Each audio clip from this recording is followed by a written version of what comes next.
આજે એનપીકે ખાતરની થેલીની અંદર 130 રૂપિયાનો સરકારે વધારો કર્યો છે।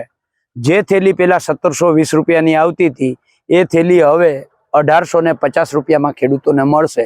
ત્યારે સવાલ એ થાય છે કે ખેડૂતની ખેત પેદાશની અંદર જે વસ્તુ ઉપયોગમાં લેવામાં આવે છે, દવા, ખાતર, બિયારણ, મજૂરી, ડીઝલ, ખેત ઓજારનો જ ભાવ વધારો કેમ થાય?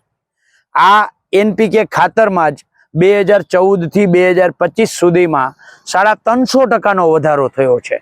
કેન્દ્ર સરકારે 1,50,000 કરોડ રૂપિયાનો વધારાની સબસિડી એટલે કે 2 લાખ કરોડની સબસિડી અત્યારે કંપનીઓને આપે છે।